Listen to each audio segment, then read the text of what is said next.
Live from the 607, it's the Ocho Duro Parlay Hour, where we're talking movies, TV, comics, and more. Join in the conversation on our social media with the hashtag ODPH, because here we go.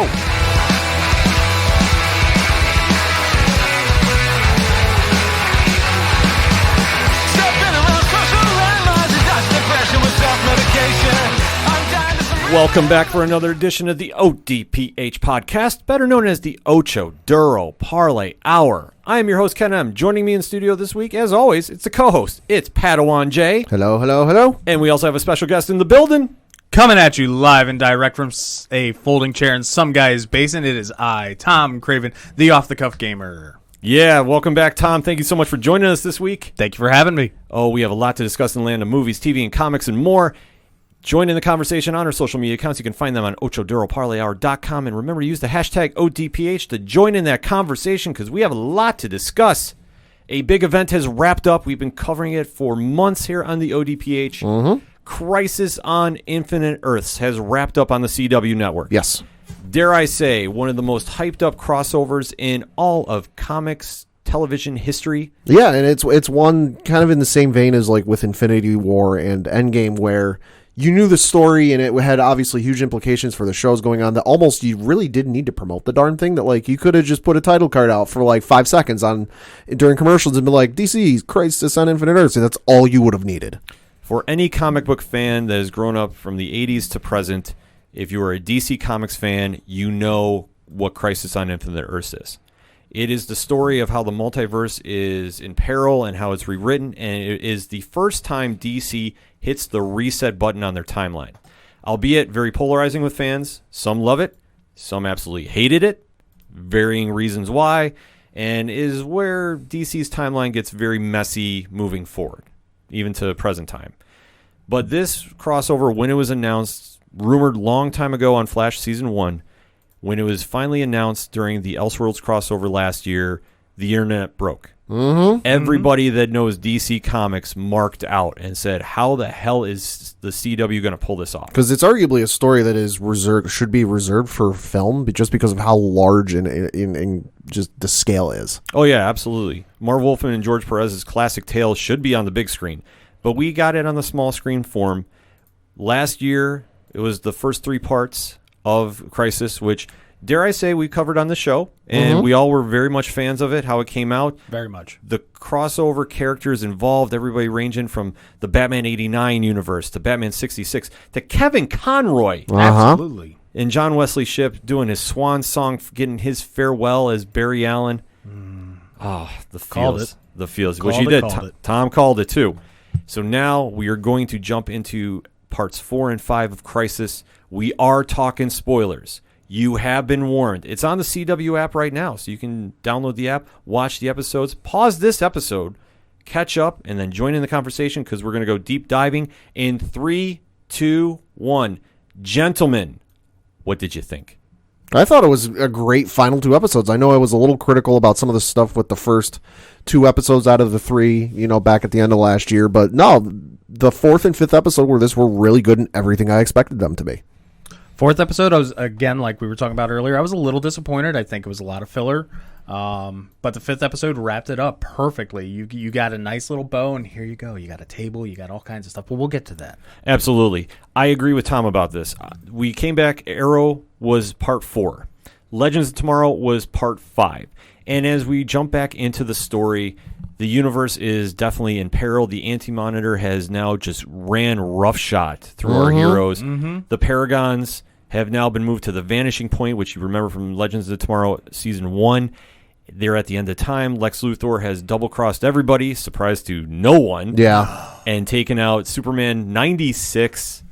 Brandon Roth is no longer Superman. He has now jumped in the place, and he has a page from the Book of Destiny, which is never good in the wrong hands. Luthor having anything that isn't like a pen or a pencil, and even those are dangerous. Like having anything for him is dangerous. Right, but John Cryer stepped the game up yet again. Absolutely. I think he's probably one of the best incarnations we've seen of Lex Luthor Even Clancy Brown had his, Oh, Clancy was awesome on the animated Gene show. Hackman was great. Yeah. And then there was that other guy in Brandon Routh's movie who was okay. Michael Rosenbaum as well. Rosenbaum, yeah. Yep, on some show. Smallville. Oh, it escapes me all the time. I don't know why. I don't know. I lost my powers about that one. Well played. See what you did there. So as we jump into it, we are now getting the backstory of the Monitor, that he's on planet Maltus, and he's experimenting with time travel, which is never good. No. Like, I just wonder what goes through these scientists' mind going, you know what? I want to go back to the beginning of time. Yeah. Nothing will happen. Yeah. It'll just be in and out. I just want to see how it happens.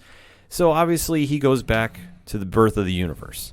But what happens? He crosses over into the antimatter universe, which is a DC thing. It's obviously multi-layered of their timeline and their universes and how they all kind of cross over with each other. And due to his careless exploration, he winds up creating the Anti-Monitor. Exactly. Which decides to run roughshod on the entire universe and wants to destroy all life in it. So this is where the Monitor now gets his motivation and why he's trying to basically clean up his mess. And we jump back in where our heroes are still in the vanishing point. All hope is lost. This scene, though, reminded me of the beginning of Avengers Endgame. Yeah. Yep. Where Tony was sitting there and Tony Sending the message. giving the message. Same kind of vibe. Ryan Choi was doing the same thing. Yeah. And basically trying to explain, well, this is what's happened since we've been here. Barry has been gone for months. I mean, it borrows from it, yeah, but I also kind of didn't think that much into it just because it's something that, like, psychologically he shouldn't be able to handle. That, like, he should just be a writhing mess on the floor, just, like, all shreds of his psyche gone. Right. That you just watch all of your friends, all of your family, all of the friggin' multiverse just disappear in the blink of an eye. Yeah. And you're the only, like, out of, multi-billion, multi-trillion, however high you want to go, are just gone and you're it. Well, especially in Ryan Choi's case, he is the one that doesn't want to be a hero. And he's a little green on this one. He's not seasoned. Yeah, he's forced into the role of being the paragon of humanity. Right. Which he has got to be going, what did I get drug into? Like, I just want to be a normal scientist. But now he's sitting there and he's observing how our heroes, albeit as emotionally strong as they're trying to be, are just seeing the breaking point. And then they do get a glimmer of hope, a ghost of the past, so to speak, as we see Oliver Queen has now become the Spectre of the CW universe, I guess is the official terminology. Yeah, I guess. I mean, we'll probably get a new name for everything soon, whether it's the Flashverse or the, what was left of Arrowverse. Yeah. So at this point, we're just going to say the Arrowverse, and we'll just rock with that. He now goes and reaches our Paragons and basically says, this is how we're going to win this battle. That we now have to get Barry back, which they do, and go to where it all began, the end of time. And that was the weird thing for me, at least when Barry showed up, was, they were all kind of not distraught, but confused of where the hell he was, because he shows up and it's almost, and that was a confusing thing for me, is it almost, I couldn't tell if, and maybe you guys know, I couldn't tell if it was the case that, like, they got there, he went running to try and figure things out, or it was the case of right before they all got sapped to the vanishing point, he went running, went into the Speed Force, and then just, like, because when he came out of it, he acted like he didn't know what the heck just happened. So he did make it to the vanishing point. Okay. But in a very, and I don't mean this in a comic way, but a very non-Flash thing, he went off running by himself. Yep. Now, we know he's all about team and making sure everybody's on the same page. That was a real dick move, to be quite honest. He just went running and didn't understand, especially like time dilation. Yeah. He said 2 seconds. He was actually gone for months. Right. He just panicked. Yeah, he really went, for what reason, they never really went into it. But uncool in my book. No, I fully agree with you. I think he just got there, and this is the first time, and we've talked about this, that he should have been the Paragon of Hope. Absolutely. Yeah, That is his power. Right, and at the same time, though, like, he's, dick move, but at the same token, he'd been building himself up mentally and emotionally for, I am going to die. I am going to die. I am going to die. So going into this fight, in this big battle, knowing, at least in his mind, that I'm going to die only to, I'm going to die.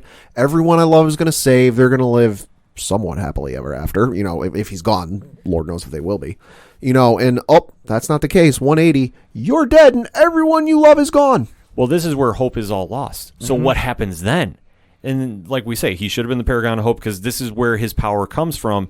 When all hope is lost, this is how you see him all frantic and disoriented and going, what do I do now? What do I do now? He has no answer. He has to accept defeat on a grand scale. Yeah. Like, your whole universes are gone. Say it's not defeat like he's used to, where it's, oh, hey, pick yourself up, brush the dirt off, and figure out a plan to get back at it. At this point, there is no coming back from this. No. And the only thing that they're going on is whatever Jim Corrigan taught Oliver about the Spectre power, which, for being a relative rookie with this power, Very. Oliver picked up very quickly, I thought. At the same time, we don't know how much time had passed in Purgatory as well. Well, and that's another thing that I kind of chalked it up to. Okay, while 2 months or whatever it was might have passed for them, in the non-Purgatory universe, it could have been years, if not decades, for him. Right, and that's something they could have explained, and it would have made a lot more sense, but Oliver just comes in. We need a Snyder cut. That's what we need. Yeah. Oh, my God. Oh, can you only imagine? Because, like, the only thing I can equate it to is Lord of the I'm Rings. tweeting that out. Oh, my God, yes. The only thing I can kind of equate it to is with Lord of the Rings, where Gandalf falls into the cavern and he fights the Balrog and whatnot, and he passes out of all knowledge and this and that. He talks like it's ages and ages and ages and ages, whereas in the books it's like a couple weeks. Yeah. So at this stage, though, Oliver comes in and gives everybody the power boost they need. Barry gets everybody running away from the vanishing point. They're all trying to get to the end of time. They get displaced because the Anti-Monitor is just as strong. He knows what's going on. Now, I do have a thing on that. Now, since Barry is the paragon of love, right? Yep. And he trusts Oliver completely. Yep. To a degree that he loves him, right? Yeah. Sure. I mean, you get that brotherly love, you get that military, that brotherhood. Think about this. Did Oliver really give him a power boost? Because you never saw any. Now we know he did get the Spectre powers, or did he just give Barry the confidence for the power that he already had? He gave him the power because I still based it off hope. He gave him more hope. That's what I'm. I think it's a case of he just gave him the confidence that he always had it in him. Because I feel like if it was some supernatural, godlike, whatever, unlocking his full potential, almost like a Dragon Ball Z type of thing. Yeah. Where you would have seen something. They would have done some sort of special effect, or even for a brief 3 seconds. And then don't forget, you got that great line that you've heard how many times over in The Flash. Run, Barry. Yeah. Run. Yeah, they touched upon it so well. It just even to all the throwbacks from the seasons prior. And this point, though, we have everybody scattered through time. You have Kara with Ryan Choi and Lex Luthor, basically at the beginning where the Monitor started his ill-fated quest. Yep. You have Kate Kane displaced into Star City. Yep. That would have been what, season 3? Yes. Yeah. It was where Brandon Routh was still a dick. Yeah, where Brandon Ross Ray Palmer was trying to be his best incarnation of Tony Stark and failed miserably. Yeah. And you see that Barry is back at Star Labs, but he runs into another Barry. The saving grace of this episode. Absolutely. The surprising thing with this episode, holy shit. So the one thing we should remember is that if you watched the after show for that the CW was doing for the first 3 episodes, I forget which one it was, but Mark Guggenheim, the show's producer and like the Arrowverse producer, was talking about all the cameos with Burt Ward and Kevin Conroy and Tom Welling and all the wonderful people we got to see again. But he dropped a little tidbit, and I know, Ken, when you and I were watching, we couldn't figure out who the heck he was talking about. That he said, the biggest cameo is yet to come. We didn't have to wait long to find out who it is. Nope. We got to see Ezra Miller return as the DC Film Universe's Flash. Completely blown away by this, Tom. Yeah. I jumped out of my seat. My wife's jaw hit the floor. Yeah, it was crazy. Even our roommate went, wait, he don't belong here. Yeah. Yeah. This was the moment that shook the internet up. And to put this in perspective, the TV universe and the movie universe have never crossed over. They've had a shaky relationship, to put it mildly. I mean, we've talked about it before. The day Flash debuted was the day they announced Ezra Miller was going to be the Flash in the films. Well, the day the ratings came out. Oh, yeah, that's right. It was the day the ratings came out that the movie studio announced Ezra Miller came out, and there was kind of some well-suited tension. Yeah, I mean, everybody. And let's not forget, the Arrow television show had a couple episodes in, what was it, season 2 with Suicide Squad, and then the film folks made him quit using it, abruptly. Yeah. There's been some messy histories. There has been some messy history, but we have to thank Jim Lee. Yeah. Yes. The icon, the president of DC. I'm blanking on his official title. I believe it's... he's DC Entertainment CCO and / publisher. Thank you. He made this publisher. I'm going based off of the interview Mark Guggenheim did with Entertainment Weekly. Gotcha. Yeah, I always mess his title up with Dan Didos. But going in with this, Jim Lee made this happen. Yeah, so and Mark Guggenheim kind of flushed this out a little bit because Entertainment Weekly asked him about it, like how did Jim Lee help it all come together? Mark Guggenheim said, quote, "Absolutely. Basically, I was really working hand in hand with Jim from the moment we found out that this was a possibility to once we knew Grant Gustin was cool and on board with it, and Ezra was on board with it. I would send drafts of the scene to both Jim Lee and DC Entertainment's film VP, Adam Schlagman, and we would just go back and forth. The trick with the scene is, and this is the key part, the trick with this scene is that I didn't want to, and they didn't want me to do anything that stepped on the toes of the Flashpoint movie that they're developing.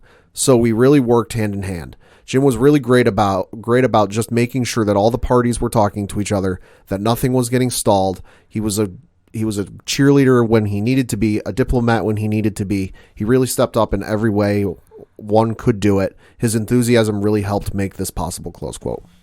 I mean, obviously, being a fan first, Jim Lee knew what this crossover meant. Yeah. Absolutely.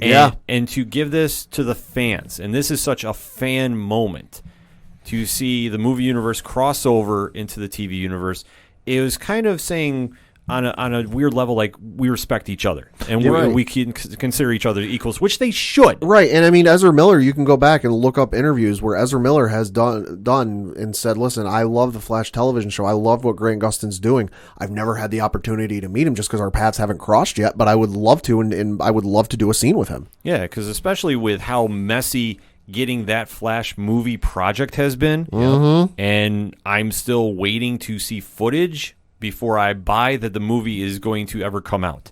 You can tell me it's filming, I won't believe it until I see a trailer. And that's all I got to say about that.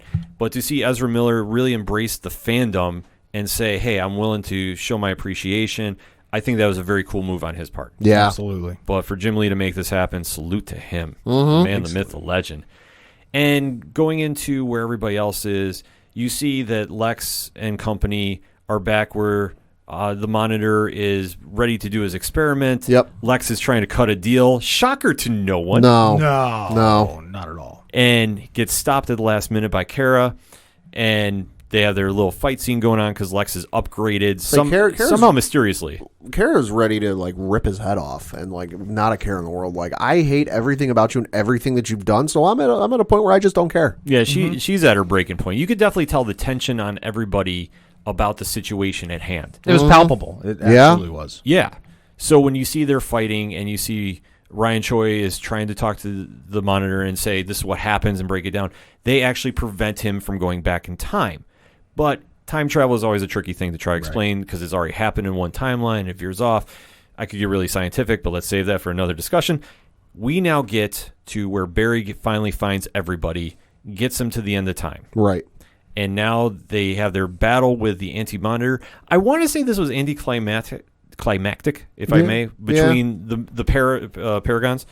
Because I was expecting we'd see, instead of just the shadow figures, maybe villains from their past show up. Like, I thought we were actually at the beginning of time, so their guys didn't exist just yet. Right, but I was figuring maybe the Anti-Monitor would have pulled people. Yeah, done something cool. I mean, something other than them just fighting silly shadow monsters. That was just me. But I was very disappointed in the fact that Martian Manhunter, was so underpowered for this whole darn thing. He was literally there just to be their token psychic. Yeah. Think about it. This guy in the comics has taken on the whole Justice League by himself and was like, oh, I'm just going to punch a guy. I mean, to be fair, that's the comics, though. This is like, he's still fairly green, no pun intended. Oh. He doesn't have the age and experience and wisdom and knowledge that the Martian Manhunter in the comics might have. Still kind of new at this. Well, at least in the show. Yes and no. Yeah. I think the problem that they have on the show is they haven't demonstrated his full potential at all. And I think when he came in, they like, okay, he's Martian Manhunter, and then we push him to the side. And he's always been the fill-in backup muscle. Mm-hmm. So I think I can understand where your point is coming from with that, Pat. But I think it's just with the character and being of how we all know him. I mean, he is one of the flagship members of the Justice League. Right. And he's always been that guy that has been on every incarnation sans the New 52. Right. That he really, this was going to be his time to shine. And I can understand what Tom is saying, that he didn't really do it. He should have had a bigger role. But when you got to juggle around that many actors, right? You got to juggle around that many actors, and plus you don't have the freedom like you would have. And this isn't me criticizing the show or the show, the episodes or what have you. You don't have the freedom like with a film where it's 2.5, 3 hours nonstop, where like you don't have anything to stop you.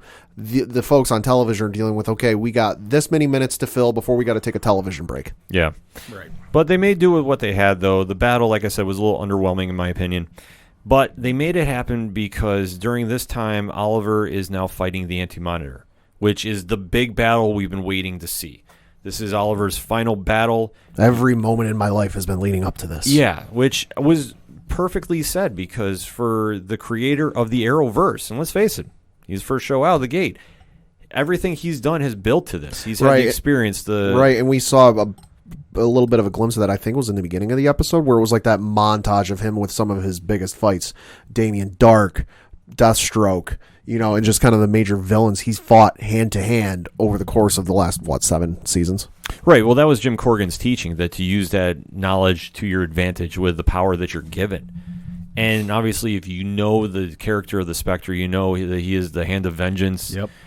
He is on that Silver Surfer level. Like, he is one of the strongest characters in the entire DCU.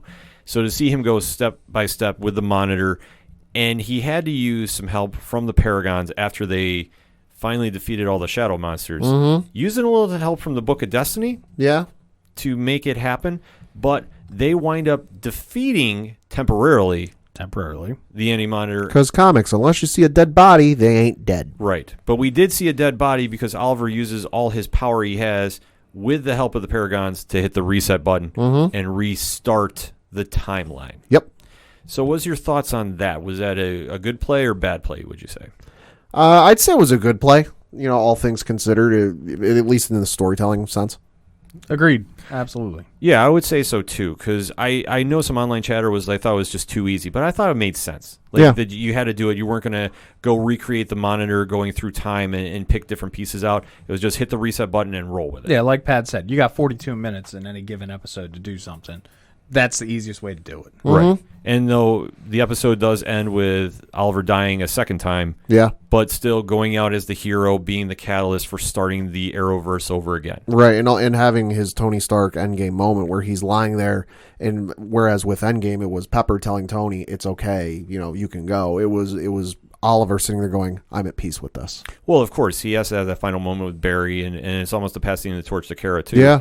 That this is where he is finally at peace with what he's done, and he knows the legacy will be carried on. We'll say it was a very overt passing of the torch because he said this new world is going to need the both of you. Right. Right. But this is where the cornerstones are going to be set, albeit, though, for at least one more year of the new Arrowverse. Yep. So we now go to Legends, and this is where the episode takes over, that everybody is now discovering they're back at Earth. Mm-hmm. Yay! But things are drastically different. What you talking about? Well, and that was my one issue with this episode, was that it was 45 minutes of them going around going, what is so different? Everything's so different. Everything's so different. I'm like, all right, we know something's going on here, but we speed it up a little bit here. Yeah, it just kind of got to be the running joke. It got a little long in the tooth. Well, it got to be the running joke like Agents of S.H.I.E.L.D. Hey, did you know we're in the Avengers? Hey, you know we're in the Avengers? It was the same thing. Yeah.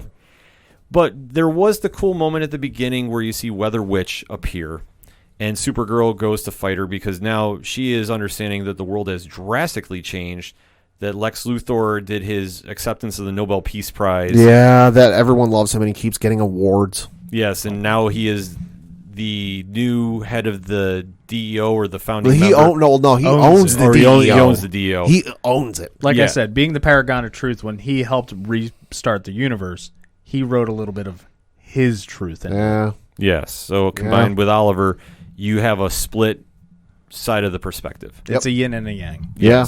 So now, as he owns One could say it's perfectly balanced. Ooh, well played there. Thank you.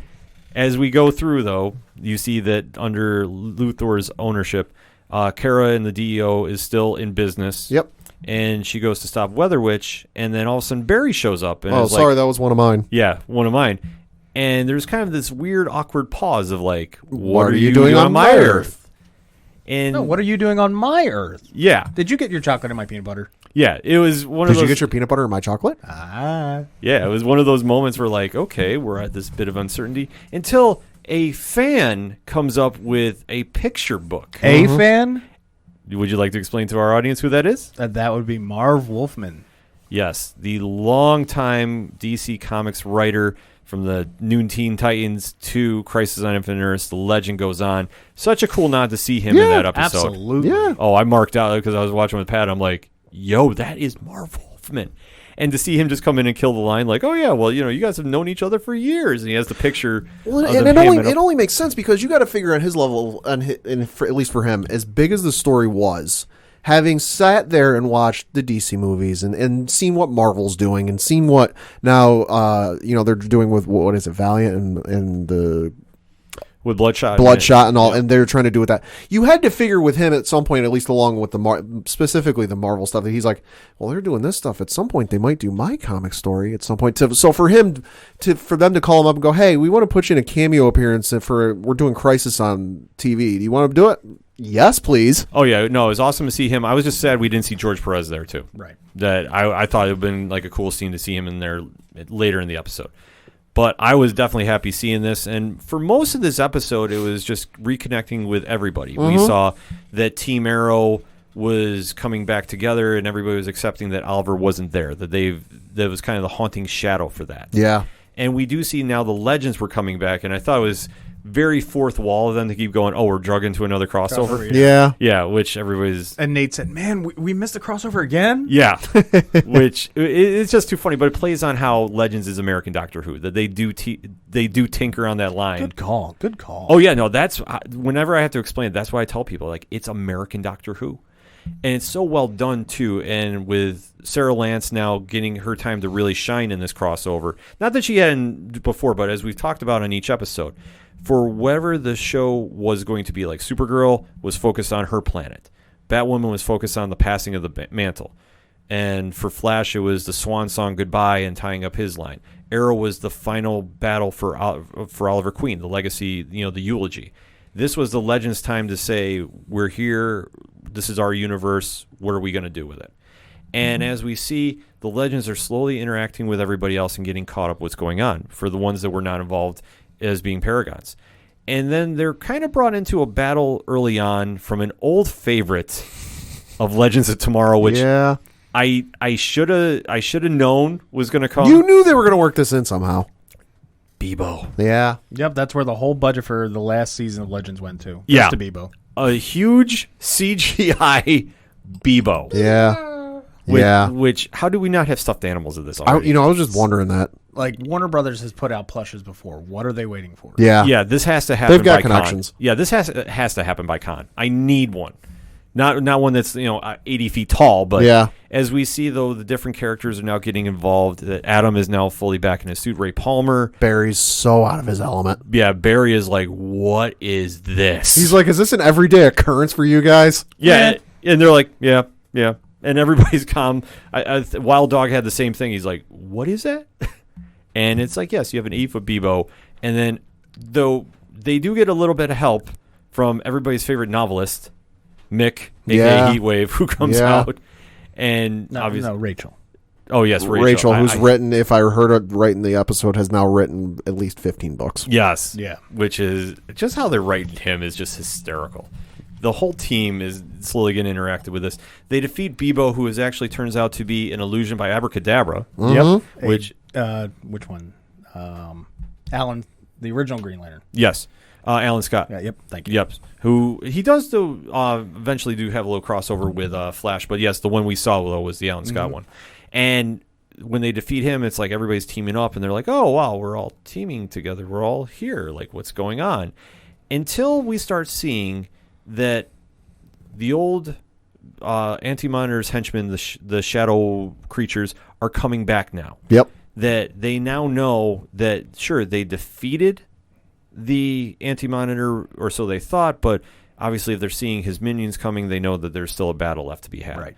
And at this point, too, they're still trying to track down Oliver. Oliver's still missing at this point. John Jones is, as Tom alluded to, is just being his best Professor X imitation. Yeah, he's literally being the USB going around to everybody and downloading to him. Yeah, Mm-hmm. and he's literally trying to, get everybody caught up, but they're coming to the grips that this is a world without Oliver Queen, which I think is a very respectable thing, that they're knowing what he gave up to create this world and how much of an impact that he's had being a hero. Yeah. Which is so wild to see, because you don't really think of that with Green Arrow in the comics. Like, he's a respected hero, no doubt, but he's not on that level of, like, the original 7 of the Justice League. Right.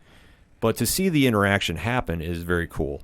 And as you see, the demons are attacking, and you're seeing now more crossovers that randomly at Star Labs, you see Heat Wave with Killer Frost, and they have a meet up, and all of a sudden Black Lightning's there. Yeah. Yeah, they pulled the same exact thing like they did in the 3rd episode. It's like, oh, hey, wait, we have this other guy. Let's pull him into the scene. I honestly was like, did they forget that he was around? Like, what's going on here? Yeah, it was just kind of like he was just kind of shoehorned. Because it was like 11th hour, like final 10, 15 minutes of the episode, and he still hadn't shown up yet. Yeah, which I thought was odd. Because you would figure they made such a big deal to bring him in, Right. that, okay, well, why are we waiting to use him? And obviously he comes in, they have the cool fight scene, Yeah. and it made sense. And at this point, too, we see the Anti-Monitor has now shown up and is like, well, we're going to do this once and for all. Right. And grows to the 80-foot monster that we see in the comics. That's when he blew up. That's just like that's my Anti-Monitor. Exactly. Right I was with you, too, because when he's just standing there and they're all ganging up on him doing the For Oliver standoff, which was a cool scene in its own right. But when the Anti-Monitor just puts up his force field and he's just taking every blow, because now the team has found out where he is and they're having that big blow up. When he gets to be 80 feet tall, that's when you really are like, okay, this is the big battle, no pun intended. And how they go about it, they don't really have a good chance to win. You see him, they swatting away Superman, and he's almost popping him like a Pez dispenser. Yeah. Which is interesting, because you don't really think about Superman being downplayed like that. But as you have the different heroes getting involved, back at Star Labs, you have the version of Nash that has been in this current season of Arrow. Or Flash, rather. Harrison Wells, who I always think is like Indiana Jones. And he's now shaken off the pariah mentality. And is working with the team about building a shrink bomb, because they come up with the idea, well, if we shrink him down to he disappears in the timeline, we win. They shrink him infinitely, that like he never stops shrinking. Yeah, which I thought was an interesting play, because I don't think that's ever been done. Well, like they said, and we know this from just other sci-fi shows, matter can neither be destroyed or created, but it didn't say it can't get smaller. No, but they play it very well, and they get the biggest brains in the universe there, of Ryan Choi, Ray Palmer, and Nash teaming up, and then they need to build it quickly. So who do you call? The Flash. Yeah, Barry Allen, who with a big brain of his own. Yes. So they put it. They're in the middle of telling him what he needs to do, and he needs to do it very delicately, and he just goes and does it, and they're all standing there like, "Oh my God, what are you doing?" Yeah. So they I just push this button right. Oh. No, push that button. Yeah, they're like, don't push. But he gets the weapon to Supergirl, who throws it right at the Anti-Monitor, hits it on point, saves Superman, saves the day. Anti-Monitor goes away. Well, this is after Superman's been shrunk by Ray, and after the Anti-Monitor gets shrunk, Kara is freaking out like, "Oh my God, wait, where's Superman?" And I noticed on the screen, I'm like, "What the heck is that? That's like out of focus on the screen." Oh, that's Superman. Okay. Yeah, which, I mean, it goes to the sense of humor of Legends, which I thought this was probably one of the better written Legends episodes. Yeah. Because it kept the vein of just the wacky humor with the serious tone. And even doing that fourth wall break, speaking about shrinking, hey, what about that microverse? Yeah. The Atomverse. That might be a copyright thing. Yeah.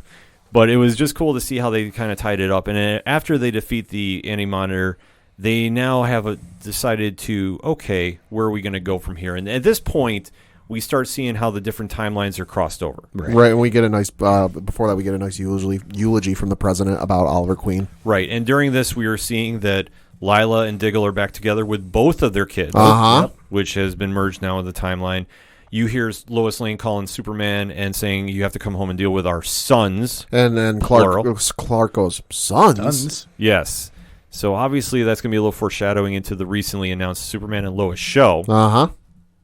And then they start dipping around with the eulogy to Oliver Queen and what he did and what he represented. And at this point is where the fan service really kicks in. Yeah. Oh, God. So, Tom, would you like to break down this scene? Well, first you're starting off and everybody's there again doing the whole eulogy, and then we start seeing the other universes that are still in existence or have been rebooted. So, starting off, we have Earth 2, and that's going to be our JSA, excuse me. Our JSA with Stargirl series, which is coming to CW soon. Yes. And then you see in that scene who we've got Dr. Midnight. Dr. Midnight, Hourman, Stripes, freaking huge. Yeah, Stripes was how well they did him. Oh yeah, in the show, incredible. And then we're speculating that all the way to the right of the scene there was a female version of Wildcat. Right. Followed by that, let's see, what would numerically the next one? Earth 9. Earth 9. Yep, that's that Titans. would have been the Titans universe on DC Universe. Yep. After that would have been Earth 12. Earth 12. That was the 2011 Green Lantern movie. Yep. Why it was Earth 12 and not 11, I don't know, but you know, who knows? But executive producers Mark Guggenheim and Greg Berlanti co-wrote the movie, so it's now set that that's part of the multiverse. So how about that for a retcon? Mm-hmm. Yeah, I mean, just well played. They had to throw it in there. That's kind of like the Howard the Duck moment. Oh yeah, perfect. Right on. You have to put it in there. Let's see. After Earth 12 would have been Earth 19. Earth 19. That was Doom Patrol. That was Swamp Thing. Oh, that's Swamp Swamp Thing. Excuse me. Which, how wild was that to see? With all the controversy that was going on with it, to definitely get a good nod to it, absolutely. That could give us that glimmer of hope in the long run. Yeah. For the green. Yeah, which, I mean, if they can bring it back just even for a small run on DC Max, I think that would be very cool. Mm-hmm. After that would have been Earth 21, which was Doom Patrol. Yes! Which I marked happy. out. Just seeing them all dancing in front of the Chiefs mansion. I lost it. I was just hoping we got a cameo from, Brandon Ross just going, wait, what are we doing? or Brendan Fraser, rather. Just hear him do something crazy like that. Mm-hmm. I thought it would have been so cool. Let's see. Was it Routh's was the next one? Yep, that was Earth 96. That was Brandon Routh's Man of Steel from Superman Returns. Mm-hmm. And the best part about that, if you don't mind me taking point on this, is that if you notice, they did it very much like Christopher Reeves, because that was supposed to be Christopher Reeves. He was flying off to the sunset, but also if you looked at his shield, Kingdom Come never happened. His shield had turned yellow. Yep. That, honest to goodness, brought a whimper and a tear to my wife's eye. Yeah. Absolutely. That means that he got his send-off. He flew off into the sunset. And how cool was that for him? Like, just, we were talking off air about this too. The genuine joy in his face. Like, there's acting, but there is like, I finally have been vindicated. Yes. Well, because you think of how many years he's had to sit there and listen and hear people just absolutely shit on the movie. And granted, it's not a great movie, but his performance is very good. Yeah. That for him to finally get that send-off and that kind of, because we know he'll never be Superman again on the big screen. So for him to finally get, the closure is awesome to see. Yeah, and it was so tying into the overall theme of Crisis that it was the fan service. And we want to pay respect to the fans who have stuck with us since day one. Since the Smallville days. Yes, I do watch Smallville. I know about Smallville. Go for it. But this is just where it kicks in, and just the cool send-off for Brandon Roth. Because when he came back as Ray Palmer, people were very skeptical. Let's be honest, when he was first announced for it. Yeah. And how he turned it from being the Tony Stark wannabe into the happy-go-lucky Ray Palmer that fans have just become such endeared with. Yeah. I mean, it's just such a cool nod to just see him do the fly, and you just see the genuine joy on his face. I can't stress that enough. And then just wrapping it all up, we are back at the warehouse. Mm-hmm. That's a very odd-looking warehouse. Yeah, it's a very odd and... Well, isn't it the same warehouse from where Oliver and Kara first met? Yep. Yes. So they're meeting there, and there's a little shrine to Oliver Queen that you see his costume encased in glass. And that totally in a future crossover won't be empty. No, not at all. But might be built up like for a big, huge hall of something. Yeah. Yes, that we see that there has been plans made for this memorial, that there is suddenly a table that is sitting in there. Yep. And sure enough, it has the insignias of all the symbols. Mm-hmm. of everybody that survived Crisis. So Their version of the Big Seven. Yes, is their version of the Big Seven. So you have the two Supermen, or Supergirl, Superman. Yep. You have Black Lightning. Yep. You have the Flash. You have an empty seat Arrow. Yep. And who am I missing? White Canary, Martian Manhunter. Thank you. So at this stage, it has now been set up for the Justice League. Mm-hmm. And they go to show that there's a crate missing. Yeah, well, that's not without one final cameo appearance. Oh. That being that, well, we didn't need, not even really, is this a cameo appearance if you don't see him, but you get a hint of him? That goddamn monkey from Super Friends. That's what I was saying. That's It was what the we're empty going, case. yeah. Yeah, that was the empty Like, case. it's like they had a pest control problem. They're about to. Yeah, that we see Gleek is now entered into the CW universe. Yeah. It was very much how they introduced Grodd, if you think about it. Yeah. Yeah. And you hear, though, the Super Friends theme in the orchestra. The Challenge of the Super Friends, fully orchestrated. Oh, and how sweet was that moment? That was cool. And then the final parting shot was the outside of the Hall of Justice, which is going to be. Yep. Yeah. So now we step into the new era of the CW. The previews are up online for when the shows come back, January 19th. Yep. Mm-hmm. So Supergirl and Batwoman are first up the deck, and then Legends is coming after, I think, Tuesday that week, if I'm not mistaken. Black Lightning is Monday. Yep. And then Flash and Legends are after that. I think it's also a smart idea to have Black Lightning on Monday as a good filler.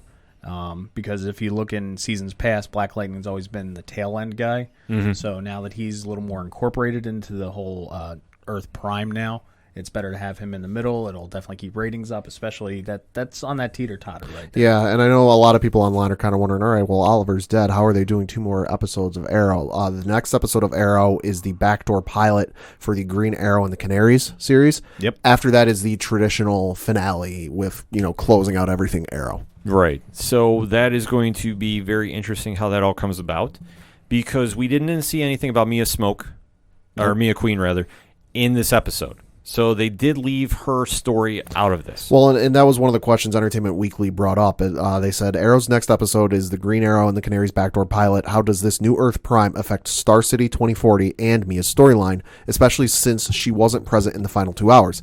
Mark said, quote, I don't want to spoil too much the backdoor pilot. I will say that this universe restart affects the entire universe, which includes the future. I will also say the backdoor pilot gives you a very clear answer to that question. Close Also, quote. on top of it, from what I read from The Verge, is that they have said that you're going to get a very clear idea of what Laurel we're going to get out of this. Ooh, okay. Whether it's going to be an Earth 1 Laurel, whether it's going to be Earth 2, whether it's going to be some sort of weird amalgam. That's going to be interesting to see how they do that, because obviously the first version we saw in the Arrowverse wasn't the traditional Laura Lance. Right. And then when we had the Earth 2 version, it was completely a 180 from what we know. Absolutely. So now if they want to try merging that, but then they still have Dino on there too. Yeah. It's the other Canary, which I'm surprised they're keeping both. Just because you'd figure when they hit the reset button, one would get eliminated, maybe one would get different powers and become a different hero. Surprisingly, we're not seeing that yet. Not saying that I want to see anybody get fired from their job, but this is just an interesting setup how they're going to do that, because the only thing we know is the pilot has been done for what's going to be titled Green Lantern or Green Arrow and the Canaries. We don't know anything after that if it's gotten picked up. The only show that we do know that got picked up for a season is Superman and Lois. Everything else is pretty much up for what's going to happen. All we do know the shows, and we talked about this last week. The shows have all been renewed. So Black Lightning is coming back for one more the season. shows that aren't ending, ergo Arrow proper. Yeah, right. So now comes the question of, is there anything they left on the table that we want to see get covered in the next episodes coming out? I think that the next 2 episodes on every single one of the shows are really going to what solidifies the aftermath of Crisis. Yeah. Because if you think, most of the shows have about, 7 episodes? We were talking about this before we went on. Something like that. Besides Legends, have about 7 episodes. You take 2 episodes, 1 to 2 episodes to solidify, okay, this is the new dynamic. Yeah. And then you continue on with that storyline. I'm interested to see, like I said, what's going to happen with Black Lightning specifically, because the tone of that show is really going to take a shift now, because they're on the same Earth as Flash and Supergirl, the happy-go-lucky, Super Friends. Right. Yeah, and I want to see them also tie up some loose ends too that we haven't seen. Like, we were teased about Psycho Pirate. Never saw him appear. Well, funny you mentioned that. That was brought up in the Entertainment Weekly interview with Mark Guggenheim, where they asked Elseworlds set up Psycho Pirate as a player in the oncoming Crisis, but the character ended up not appearing in the episode. Was there ever a version of the crossover that included him? Mark said, quote, "No, we actually had the Psycho Pirate in various iterations in various different ways. It's funny. You go into this type of event thinking we've got 5 hours and that's going to be all the time in the world to tell every single story and include every single character we want to and do every single moment we have in mind. When you actually start breaking it, you discover, wow, there's still never enough time and there's never enough space to do all the different ideas. Psycho Pirate was one of those characters that was in and out and in and out. We basically realized that given the story we were telling, the only reason we were having him in there was because he was in the original comic. When we're finding ourselves forcing moments just to be faithful to the comic, that stuff is usually the first kind of moments to go. Actually, much to the chagrin of my Twitter feed." Well, it's one thing that comes with the story that there was certain characters that were left out of the comic storyline for the TV, which, I mean, obviously 12 issues and covering the entire DCU is not going to be easy to pull off on TV. No. So there was some characters that were left off. I mean, Psycho Pirate, though, for considering how big of a role he had in the story, I thought was kind of surprising. But like Tom reiterated, though, to reiterate what you said, that the next couple episodes for each show are going to have to just really show what has changed. Mm-hmm. And that's one thing I want to see from this is big changes. Yes. Not saying completely 180s and different characters, but I don't want it to be like, how do I put this? Like when Flash comes back from a season cliffhanger and the impact lasts for an episode and then not it's even retconned and we just don't even talk about it. Yep.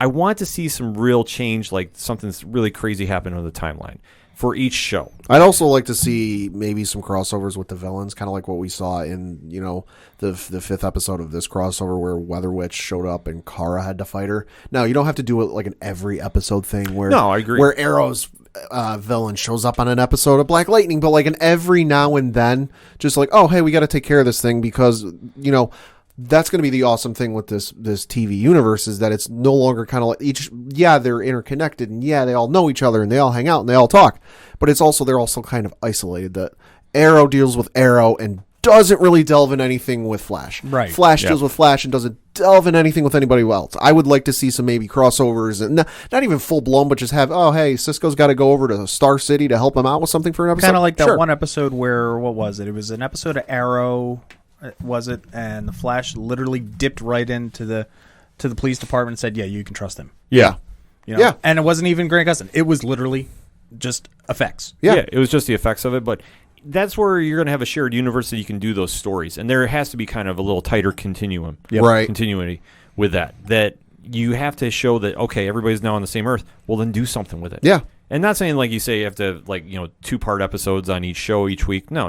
And even if you want to do a villain swap, I think that'd be cool to do something like an Acts of Vengeance from the comics. Marvel did that when they decided to do random, we'll have different villains switch up because we fight the same heroes every time and we never have the same success. Right. That one hit and miss, but to see them do something like that on the shows here, I think would be a big win. On the flip to that, I hope that they do keep a little bit of a crowbar separation between them, because I don't want to expect every third or fourth episode to, oh, hey, look, there goes Black Lightning. Oh, hey, there goes the Flash.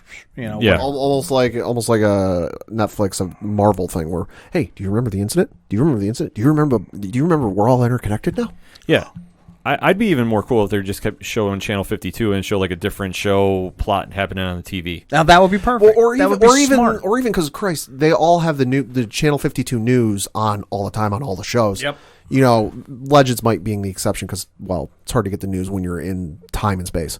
But like an episode of Arrow and the Canaries where, they're discussing something in the new, because they'll do that a lot in these shows where they come out of a break or they come out of a scene change and it's on the television screen and it's they'll have it referencing something the Flash did in his show or maybe Black Lightning or vice versa. The one thing I don't want to see change, Big Belly Burger. Yeah, that needs to stay.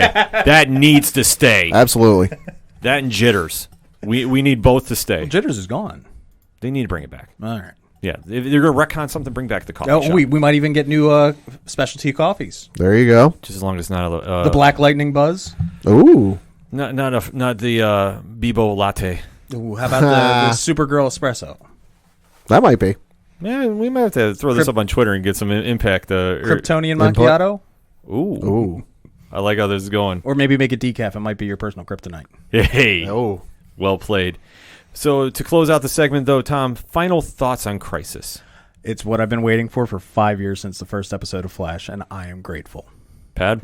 Easily the best crossover they've done yet, and it leaves me even more excited for what they're going to do in the coming episodes and coming seasons, more so than other crossovers.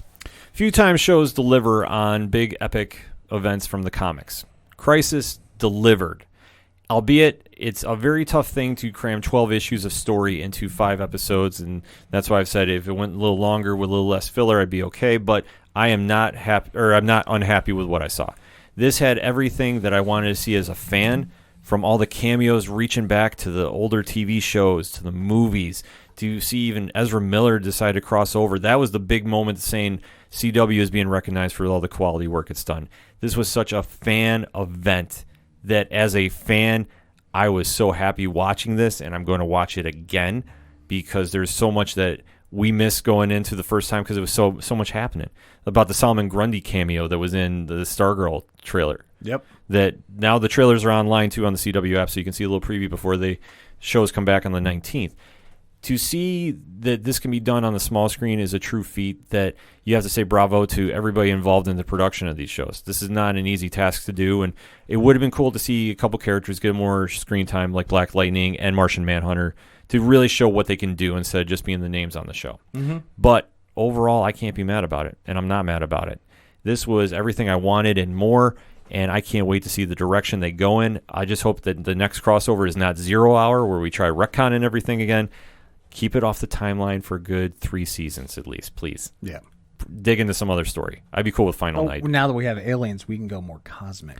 Yes. And if they decide to kind of dabble into the HBO Max shows, maybe.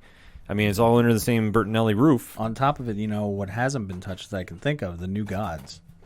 Well, that's going to be for the movie. So they're doing a movie of it. They are, damn it. Yep. Oh, yes. Tom King, Ava DuVernay. Yep, they're in the middle of writing that, if I'm not mistaken. Yes, and I am super excited about that. But it'd be cool to see Mr. Miracle appearance, though. I'm just saying, if we got to have some new characters get introduced to the CW new universe, Mr. Miracle and Blue Beetle are top of my list. I don't know. Hit me up on Twitter and let me know what you think. And definitely join in the conversation. Hashtag ODPH, Crisis on Infinite Earths. Was it everything you expected and more or less? We want to know. We're going to take a quick break. We'll be right back. Being a nerd as an adult can be difficult. Life gets a little busy to constantly be staying up to date with nerd culture. Let's see, there's work, Life, bills, stress, relationships, kids. So you wish you could just turn something on during your hectic life that would keep you up to date at the push of a button. Look no farther than the 30 and Nerdy podcast. I'm Josh. And I'm Tyler. Here on the 30 and Nerdy podcast, we enlighten, educate, and entertain with all things nerd. We discuss, debate, and break it down on what's going on in nerd culture from the past, present, and future. And you know the cool part? We're 30. So we bring it to you in a less hectic way and easily accessible through your favorite podcast platform. But no worries, you don't have to be 30 to enjoy the show. So relax and keep up to date with us as we bring you nerd news you need to know, but don't have time to go searching for it. So come nerd out with us at the 30 and Nerdy podcast on iTunes, Google Play, Stitcher, or wherever you cast your pod. Cheers to you, nerds. This is Rich, the host of the Three Fat Nerds podcast and co-host of the Horror Zone 607 podcast, and you are listening to our hashtag 607 podcast brothers, the Ocho Duro Parlay Hour. Now kick it back over to Ken Moneybags and the crew.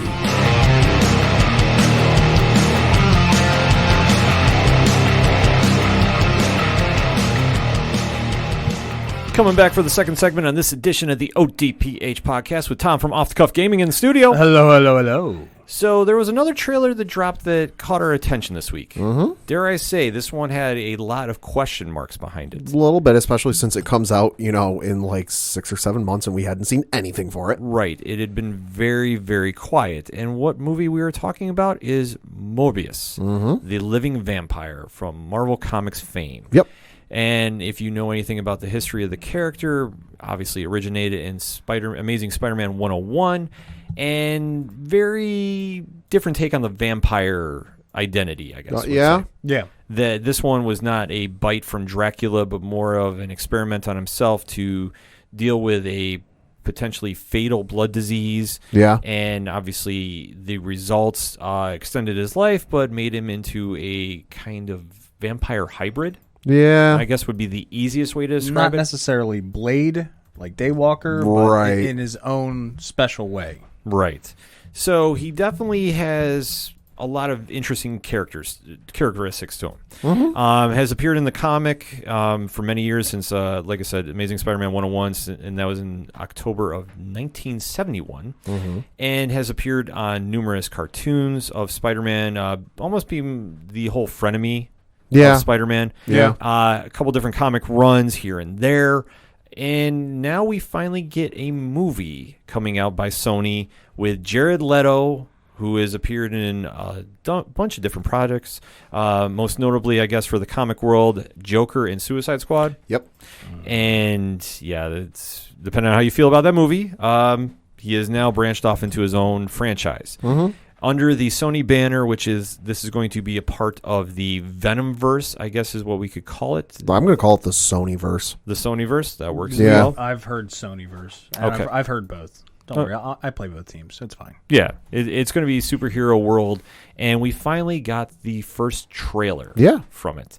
So we are going to be talking spoilers about the trailer in 3, 2, 1. Gentlemen, what did you think? Thought it was all right. I mean, not really a huge Morbius fan. Not exactly chomping at the bit to go see this. So it's kind of like an all right, okay trailer.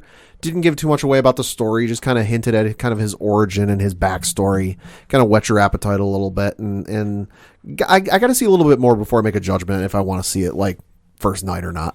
All right, Tom? I'll definitely still be probably within the first week seeing it. I really do think that the trailer, especially just looking at it from a cinematographic look, it had good coloration, good saturation. You definitely saw a lot of those blues and greens, which lend into the actual title card itself. If you look at the logo, you got that nice light green teal, and you see it throughout a lot of the trailer. On top of it, I think with even using that really good music, using what was that? Beethoven. Yeah.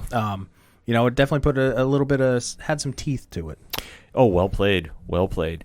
I had to say this was better than I thought. I have never really been a big Morbius fan. And when I heard it was going to get mentioned for a movie, let alone coming out under the same studio that did Venom, I was not a huge Venom fan of the movie. Right. And it's like we said, it's one of those characters that like, okay, yeah, they have a fan base, but it's not exactly like if you go to casual comic book fans and go, hey, you get to pick the villain from the Spider-Man, Rogues Gallery that gets his own movie. A lot of people probably aren't going to first name Morbius.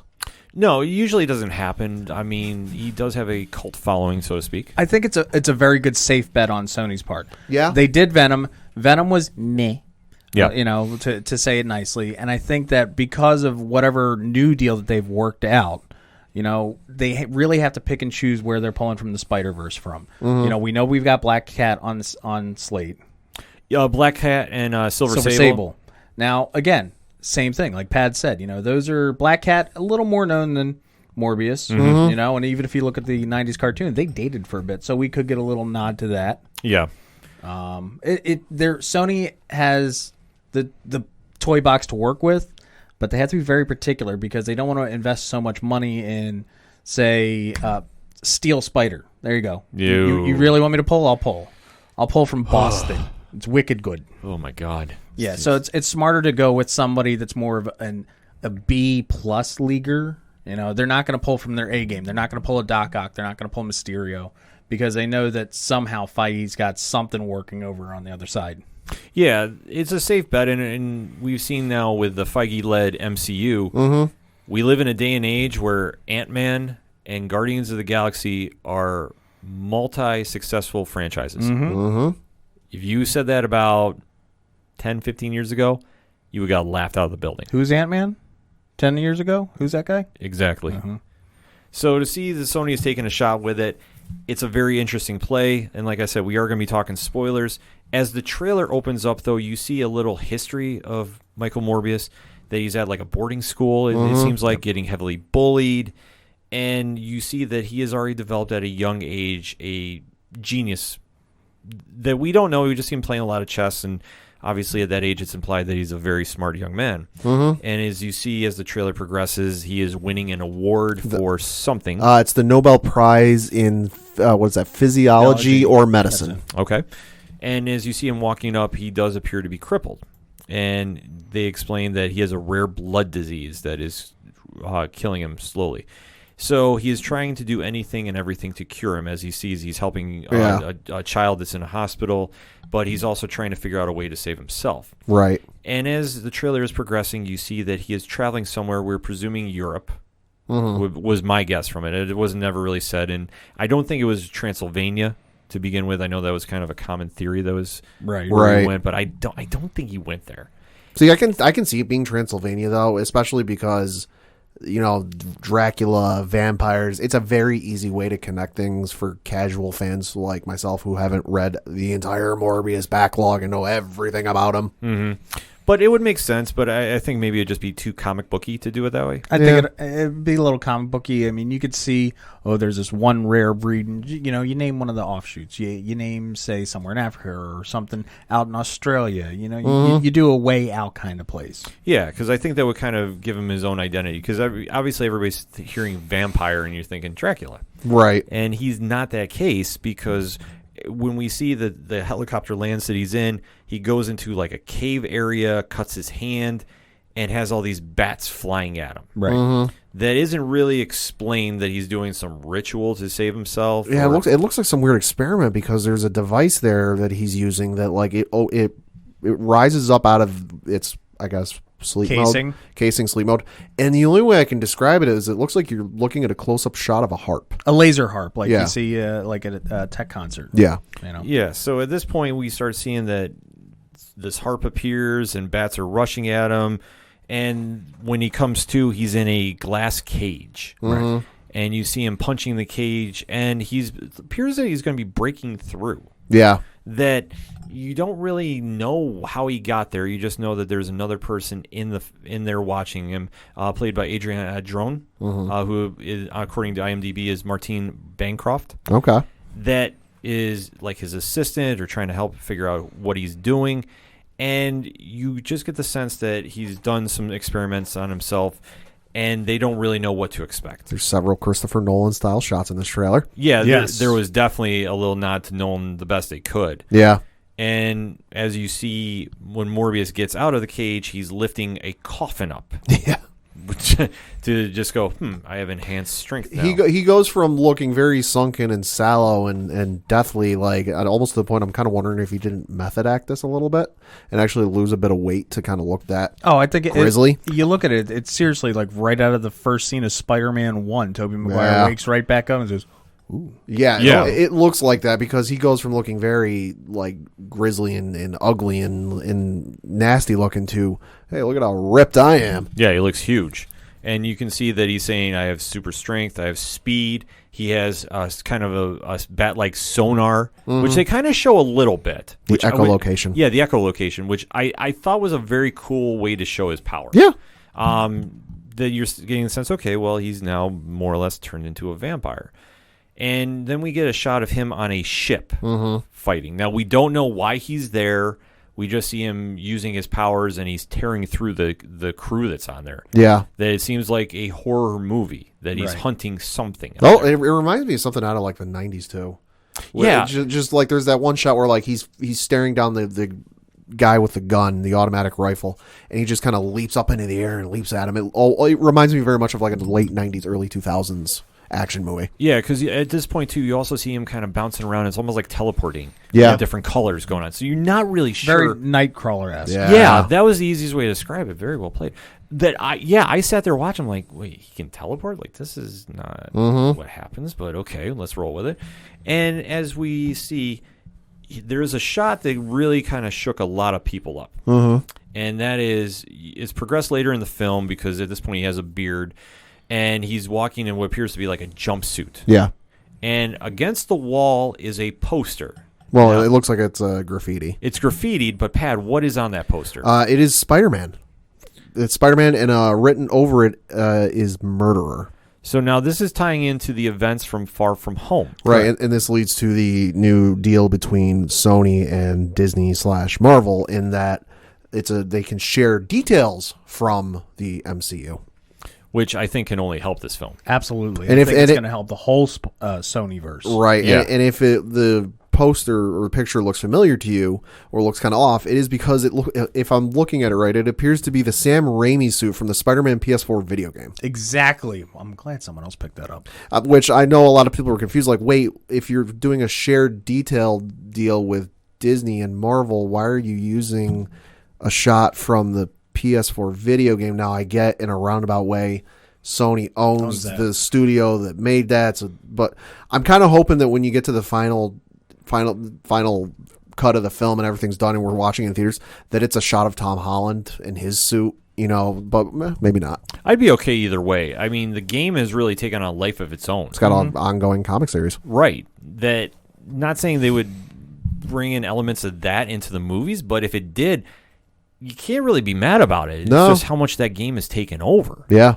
And as we see with the trailer, though, we do see some other familiar faces. Mm-hmm. We see one Matt Smith from Doctor Who fame, That Yeah. is- who is labeled to be playing Locust Crow, or Crown rather, who I think is going to be the antagonist of the film. Probably. I believe so. He also is a living vampire. Oh, He is affiliated in the comic books with Hydra. Now, I don't know if we're going to get that in the Sonyverse, Probably not. but you know what? You might get a group, and they're not going to say who. some clandestine agency. Yeah, that they might teeter away from it, or maybe they're just going to say, okay, An we're gonna- agency that's been around for a long time. Yeah, they'll. With a guy named Bob. Yes. Oh, Bob the Hydra agent. Oh, if they pull that crossover off, I will mark out like a madman. Read your Deadpool, folks. You'll know what we're talking about. And as we start seeing, though, there's just a lot of different kind of action going on, and it's just really interesting to see how they show a visual of his face. And it's so like panel for panel with a comic image that you see that now he's turned into the bat-like creature that we know from his comics. And that we haven't seen the red cape, or red collar, rather. Right. I know that's coming, and in one way or another, that's going to come out. Yeah. Better be Maybe- a quick throwaway. I Yeah. don't want to see it. I don't want to see it either. I really don't. And then the final shot that we have of the trailer, we see an old friend make his reappearance in the MCU. Is it a Batman of some sort? It is, which Uh. if they actually pulled that off, if they brought back Keaton to be Batman 89, I would lose my shit. Just because I wouldn't know what's going on, and I'd just be like, oh my. We're talking bats and vampires, but it was Michael Keaton as Adrian Vulture. Toomes. Vulture. And notably, in the same costume he was wearing, or the same outfit he was wearing at the end of Homecoming when he was in jail. Yeah, and he makes a comment to Morbius, and he's like, Michael Morbius, tired of being a hero? So you don't know if he's going to get maybe drawn into whatever group of individuals that are, sinister per se. It's the group that Sony has had a hard on for the last 14 years. a Quartet Plus 2. Yes. Uh-huh. That- For those who aren't familiar, it's the Sinister Six, the group that Sony was trying to set up in Spider-Man 2 with Tobey Maguire and Spider-Man 3 with Tobey Maguire, was trying to set up in Amazing Spider-Man 1 and 2 with Andrew Garfield, and are now trying to set up with the Venom film, Mysterio, and now this film. That's So third like I time. said, Sony has had a hard-on for the Sinister Six for the last 15 years. Well, if they pull this off, it would be a very, very big move. Kind of a little crazy they're going to try doing it in the Morbius franchise, but Kind of like with you in the Flash movie. Until I see a firm Oh. firm trailer with anything with Sinister Six, I'll believe it when I finally see it. Because Yeah. like I said, they've been. You can dig up the history on your own time, folks. They've been legitimately trying this for the better part of 14, 15 years. yeah, and I think just obviously with the working relationship they now have with Marvel, maybe there's some more toys in the toy box to play with. Exactly. I don't know exactly where they're going to go with this film, unless they want to try slowly tying it into the Spider-Man universe, because it's been rumored that J.K. Simmons is tagged to this movie. We didn't see him in it, but if you know who he plays in the MCU, it's one J. Jonah Jameson. Yep. And He's the only actor I can think of when it comes to that role. yeah, he Him and Sam Jackson are in that kind of role that, like, redefine the character. That like even down to the recent Spider-Man PS4 video game, that when you don't ever see J. Jonah Jameson in the game, but you hear him and it sounds a hell of a lot like him. Yeah. No, he's perfect casting for it, and if they want to add him here, it just ties in more to the Spider-Man universe, which is a good thing. Absolutely. Yeah. Even in the more recent animated series that I know you can watch on Disney Plus, I think it was Ultimate Spider-Man. He shows up in that very frequently and sounds a lot like him. Actually, Ultimate Spider-Man's off there now. Ever since Far From Home, they do their own Marvel's Spider-Man. It's a little bit tied more to Spidey in high school. They have a special science school. It's okay. They take a lot of artistic license. Okay. But for what it is as a standalone, you got to look at it that way. Yeah. It's okay. Okay. And anything that can really promote this is all good, too. Yeah. So I have to say I was very happy with what I saw. Wasn't blown away. Wasn't like, take my money now. Sure. But I think, like I say, anything that you can really tie this movie into the MCU and whatever direction you're going to be moving with the Spider-Man franchise moving forward, can only help. I'm just curious, and I know I'm stretching this right now because if you know anything about Morbius comics, you know he has a history with one Blade. Yeah. And they just have that project coming with Mahershala Ali. Yeah. I'm not saying, but is it out of the realm of thought for maybe a cameo as a sign of good faith? Maybe. I don't know. Hard to say. I would wait. If this gets picked up for a sequel, that's when I would be safe to say to go to Blade. Right, because Blade isn't even in the upcoming phase. No. We're looking at phase 4 starting here in a couple months. That we're talking phase 5, if not later. Well, they said that's going to kick off phase 5 is Blade. Okay. So if this does get picked up, and I mean, it's not to say it won't. I think more people are going to go check this out just for what is this all about than anything. I think Morbius, especially summertime, like I thought they should have came out with this in October. Yeah. You can see it be a thriller. Yeah. Like I think summertime is just not the best look for this. Like vampire movies in summer, I don't know how they've gone and how they've really registered at the box office, but I think that if they delay this a little bit, they would have been better. But it's summertime, though, if they want to strike and obviously get a lot of people interested in this. I mean, this could be a very dark horse candidate to really be a box office smash. I'm just really curious of what villains we're going to see in this. And are we going to see the anti-hero? Or are we going to see him join at the end with Adrian Toomes and kind of set up for a little background action going on for the Spider-Man franchise? Right. Because I don't know if they would actually tie this in per se with Spider-Man. I do feel that we're going to see more Venom tie-ins. Like you'll see maybe a cameo from Eddie Brock. Maybe.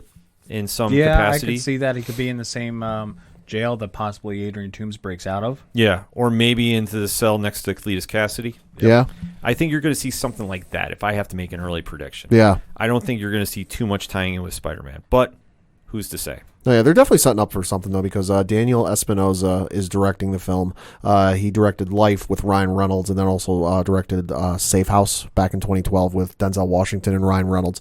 Here's the interesting part, though, is some of the folks they have on producing the film. So they've got Avi Arad producing the film. You might know him from producing Spider-Man Into the Spider-Verse, Spider-Man 1, the Tobey Maguire Spider-Man 1, Iron Man 1, Spider-Man Homecoming. They've got Lucas Foster producing the film. He's known for producing the film Jumper in 2008, Equilibrium in 2002, Crimson Tide in 95, and then Bad Boys 1 back in 95. And then they've got Luis Rosner, who is known for producing the first 2 Hunger Games films back in 2012 and 2013, The Brothers Grimsby, and then Fracture back in 2007. And then they've also got Matt Tolmach, who you might know from producing Spider-Man Homecoming, Venom, The Amazing Spider-Man, a.k.a. Andrew Garfield one, and then Spider-Man Far From Home. So definitely a lot of folks with franchise knowledge. Yeah, and even The Brother Grimsby, like that was a terrible movie, but its action scenes were on point. Yeah, the action was the only thing redeeming of that. So I guess in closing, final thoughts on the trailer, starting with Tom. I'm looking forward to it. I'm waiting to see what comes next, and I hope that they definitely make some good nods to the Spider-Verse. I'm intrigued by it, but like I said, I got to see a little bit more. Find out a little bit more before I make a judgment if I'm going to go see it opening night or not. I feel better about seeing the movie now than I was originally thinking, because when I heard Morbius and Sony involved, I was thinking Cats. I'm not going to lie. Yeah. I own that. Yeah. I own that, and I am happy to say I was wrong, that we're not at Cat's level yet. But I do want to see a little more just what direction they're going to go with the story, because you can definitely tell he becomes a vampire, and then what? Mm-hmm. But the cameo at the end with Michael Keaton definitely has my interest. Yeah. If it's Batman 89, I will lose my crap on this show. Doubt it. I know, but I can dream. But to see that if he's going to be involved in a Sinister Six type movement instead of just going straight to the Venomverse, I'm intrigued. It has my attention. And to see the makeup they did for him, too, when you saw him in the Morbius full facial, I thought was very well done. And I was very impressed with that. So I'm going to be excited for when this movie comes out in July. I do want to see some more action, though, when we see the next trailer come out. Maybe just a little more indication of who he's going to be going up against. Yeah. Instead of just, hey, I have powers and now I'm hunted. I'm just going to put it out there. I think the next trailer is going to drop at San Diego. Ooh. Could be. Well, actually, no, because San Diego, it'll be too late, because July 31st the movie comes July out. 31st, so maybe Easter we could look around. I would say probably Easter. That or maybe Super Bowl. Super Bowl, yeah. Could be Super Bowl. Super Bowl would be quick. Super would be a little close. It'd be a little quick Yeah. turnaround. Back. Yeah. Yeah, I would say maybe. I'm trying to think of like something else that's going on between now and when the movie comes out that they could drop it with. Nothing's immediately jumping to mind. Valentine's Day. Got it. Well, I mean, Nothing says that you love each other like a vampire movie. didn't Deadpool come out on Valentine's Day? That is it true. was. I'm just saying, what's more romantic than Wade Wilson? Nothing. Nothing. Except maybe Bob the Hydra agent, and I'll bring the tuna casserole. there we go. But definitely hit us up on our social media accounts. Hashtag ODPH. What is your thoughts on the Morbius trailer? Are you impressed? Are you not? And why? Let's have that conversation. We're going to take a quick break. We'll be right back.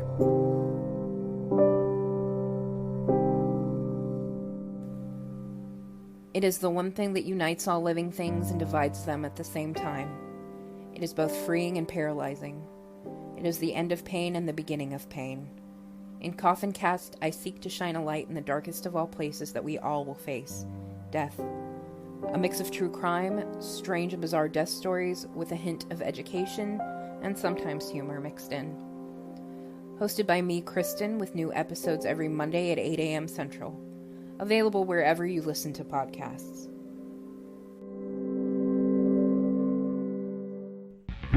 Hey, this is Mike C. from Horror Zone 607, and you're listening to the ODPH, the most killer podcast on the planet.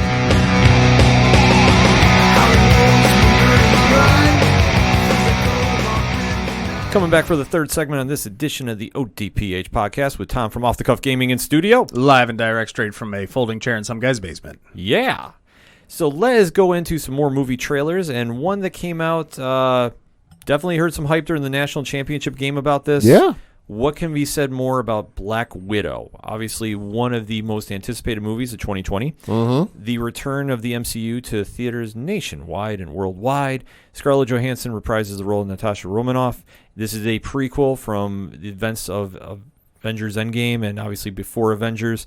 So we're going to get into her history. We find out a lot more of her background. This trailer, though, had a lot of action going on that we're going to have to dissect. So we are going to be talking spoilers. So if you haven't seen the trailer and you don't want to get spoiled, we have given you fair warning, because in 3, 2, 1, we're talking. Gentlemen, what did you think? I thought it was a good trailer. I mean, I didn't need to be sold on this movie anymore, but it sold me even more. Tom? Absolutely, I completely agree. I think they delivered what they needed to deliver. They showed you what you needed to be seen. And they didn't really spoil anything either, like a lot of movies do. No, they definitely didn't. This one kind of touched upon what we saw in the first trailer, and it really kind of gives a sense of what's going on with Natasha at this point. That you see that she's in a country overseas. We're assuming this could be either Budapest or this is going to be in Russia. We're not sure. And she is running into her quote-unquote sister, Yelena, played by Florence Pugh. I'm going on a limb that it's going to be Budapest because I'm just looking at a pause screen of the lovely location wherever they are. It doesn't look freezing as all hell. Well, it could be. Like I say, I think this is Budapest because it's been talked about enough. But I've heard some places say, no, it's going to be time, place. Like you see where the apartment is to it's not actually where it is on screen. So they're kind of jumping back and forth, keeping everybody confused. Which... The other thing is too, we're still not exactly sold on where in time is it. I've heard on places that it's post Civil War, I've heard the same thing. but when you also look, there was another clip, and you really got to stop and look at it. There is a de-age Thunderbolt Ross. Right. Which I think this is where I'm saying it's like before Avengers Endgame. It could be before Avengers. They do a lot of time jumping with this. To kind of follow up on what you're saying. The closest we've heard, though, that it is set after Civil War. Yep. That is the most closest. But like you touched upon, you see a de-aged Thunder Ross. That could be before Avengers. Could be a for all we know. flashback scene. Yeah. Yeah, they're going to tie into her history growing up. Mm-hmm. So you're going to see a lot of stuff. Well, and there is the one shot where she's back at the location where she was, trained into becoming what she's become, and she does look into like a doorway with a window on it, and you do see that silhouette of girls dancing in ballet shoes on it In the Red Room. Yeah. Right, the Red Room, which is historically known for developing the widows throughout history. So as we see, she meets up with the Elena, and she is getting hunted by a group. We're assuming it's a SWAT team or a special forces unit. We don't know who this is. If this is truly after Civil War, it's probably the entire world's police force. Well, you have to think that the actions of Civil War have now made everybody fugitives. And The fact that nobody outside of his closest friends saw Cap for however many years it was between Civil War and then Infinity War kind of says everything. right. So Natasha is on the run, and you see that she's getting ready for battle with Yelena. They're getting obviously some weapons, and when they get attacked, you do see flashes of Natasha in the suit attacking, and you see that they're on the run. And he's really trying to put together, okay, why are they running? Where are they going from? And as we start seeing a little more flashbacks of them traveling in Budapest, which I'm going to say is, and then you kind of see the infamous scene where she jumps out of the helicopter In the white suit. in a white suit, which is such a throw to the comics. And then, Tom, we see where you kind of touched upon, we see another shot of Red Guardian, played by David Harbour. And where do you think is happening at this stage? So I'm thinking if you go through the whole trailer, you notice that Natasha and also, who's the character that Raquel Weisz is playing? Oh, Raquel Weisz is playing... She's playing the character that's Melina. Iron Maiden. Yeah. Who's in the comics is Iron Maiden. You also see her in a white suit. I have a feeling that they're actually breaking out Red Guardian from Siberia. Could be. And I will fully believe that. I think he's in a gulag for something. Right. That we don't know his history as far as we know. Like, they haven't introduced the Winter Guard yet, so this could be a prelude for that. I don't know how deep they're going to dive into that. Like, I'm not expecting to see Crimson Dynamo by any chance. No. And Ursa Major and some of the characters there. Might be a reference. Maybe a reference Might to it. be a reference. You might even hear they might even mention their names, but like in terms of like seeing them on the screen, probably not. No.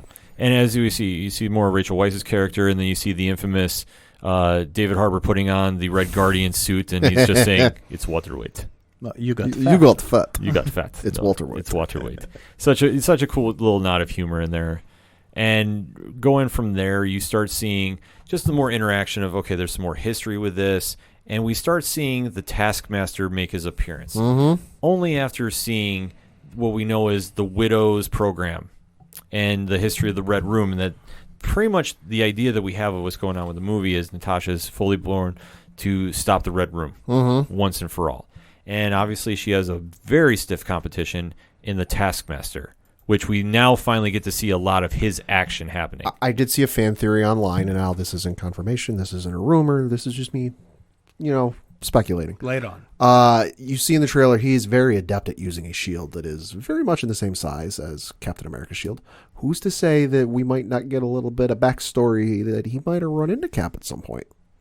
Ooh. That he might be used as like the person that is probably best tasked, no pun intended, to go after the fugitive Avengers, and that he might have run into Cap at some point and had to fight Cap. That's one good call. If I remember correctly, Taskmaster does have some sort of eidetic memory. Yes. Photographic. Photographic. So even if he saw, say, for example, when Cap fought Batroc the Leaper in Winter Soldier, or even security footage from Berlin. Exactly, he would have picked up some of his moves right there. Yeah, it's the power of the Taskmaster that he can see somebody do a move and just do it himself. And as you see him holding the shield, and he's having that battle with Natasha, and he's throwing the shield like Cap too, and he does the kip up too, which I thought was a very cool nod. And throughout the trailer, though, we see more action happening and just more attacking of the Red Room. and then you do see that more the kip up moment, which Taskmaster is staring right there. And the cool thing about this too is you can see the Taskmaster's mask is different than the comic, and if you see very closely, you can see Natasha's reflection in the mask. I'll have to put it up on the big screen when I get home. Yeah, that it's very faint to see, but you can see it, and it's just like almost like the reflection in the mirror. That's how almost like he's getting his powers. Like you can see the reflection of yourself. So how they're going to play this off in the comic or in the movie is anybody's guess. But after seeing this and seeing a little more action with it, not that I needed to be more sold on it, I'm there, and I like how they're depicting Taskmaster too. Yeah. Yes. Such a classic Avengers villain. Yeah. And to see, and we touched upon this in previous episodes, how he's been written lately in the comics it's interesting that they've really enhanced that.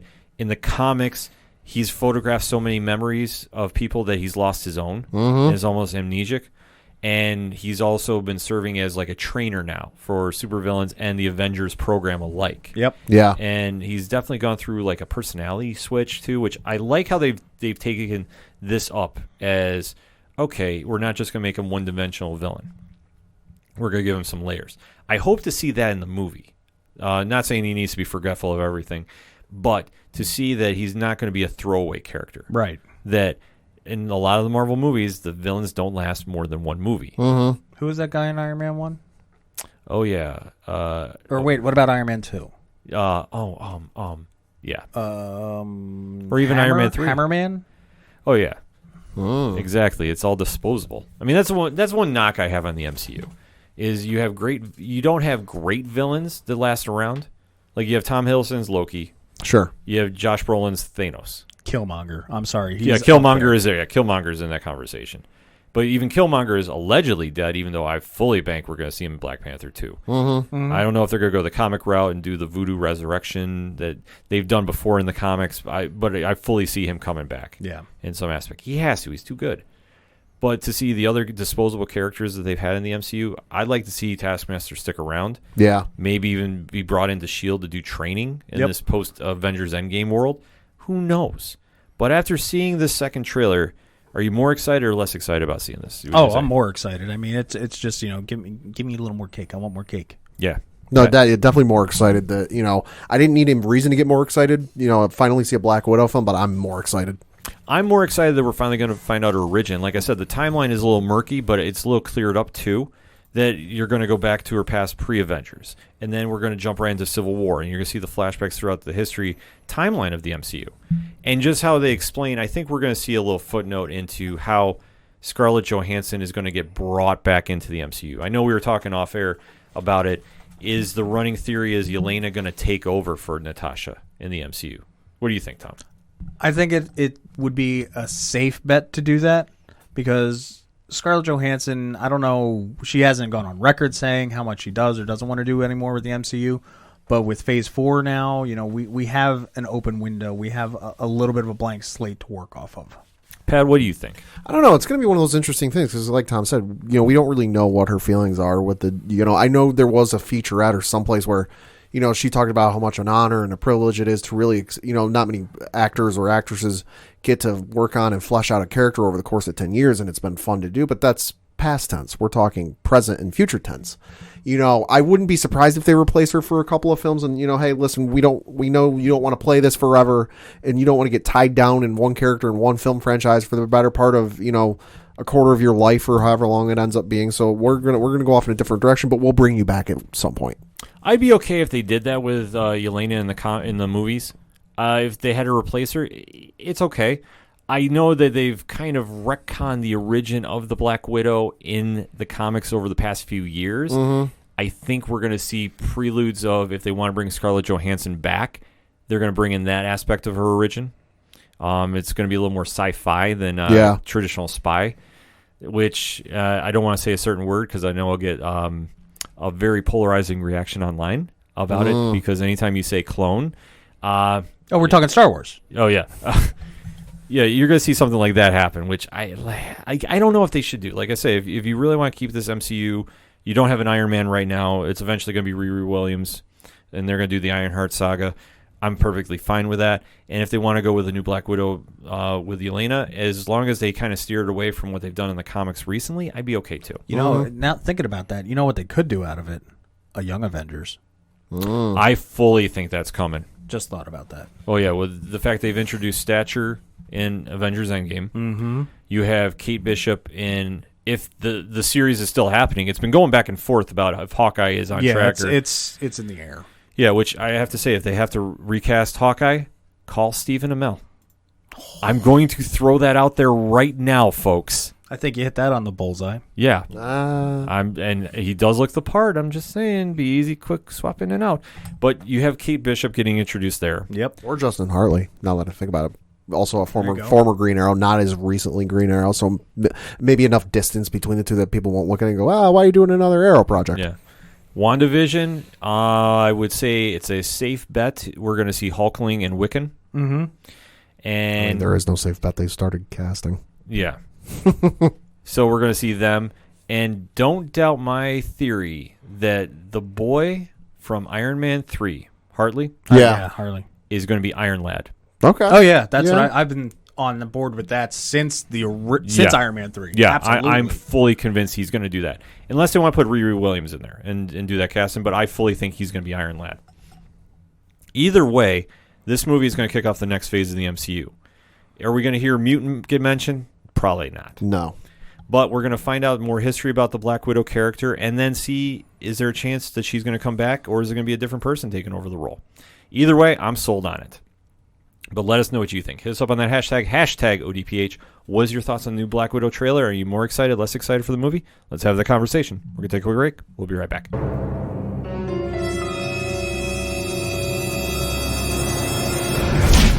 Hello there. Do you like movies but feel overwhelmed by the avalanche of titles available every week in the theaters and on streaming services? Do you struggle with justifying the increasing cost of movies at the theater or whether to pick up another streaming service? Well, I have a resource for you, One Movie Punch. Your movie review podcast for currently playing, newly streaming classic and cult movies. One movie per day, every day. We track the theaters, streaming services, and the occasional physical release to find the best movies currently available. We watch every film, then distill it into a short 3 to 5 minute review and publish a daily podcast. And now with year 2, we've gone spoiler-free for all movies within the last 3 years and bringing on a team of reviewers with brand new perspectives and selections. Want more information? Head over to www.onemoviepunch.com to subscribe to the daily podcast. You can also follow us on Twitter and Instagram at OneMoviePunch and Facebook at www.facebook.com/OneMoviePunch. We'll see you there.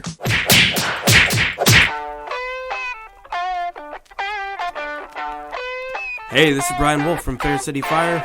You are listening to ODPH, the greatest podcast in Binghamton. Woo!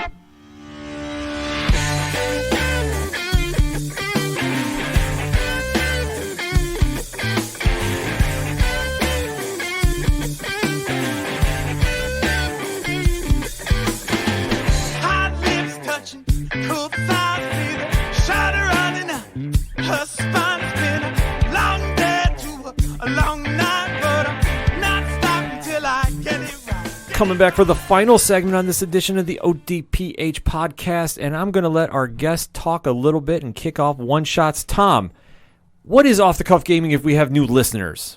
Well, what is Off the Cuff Gaming? Off the Cuff Gaming is the uncensored, unscripted, and unedited YouTube channel that I host. Currently, the idea is I play video games.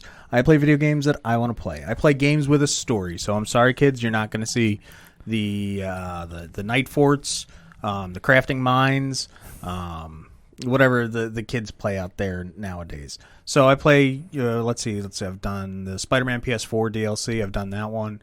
Kingdom Hearts 3, which I just logged. I found out with my PlayStation review for the whole past year. I put in 134 hours live. Wow.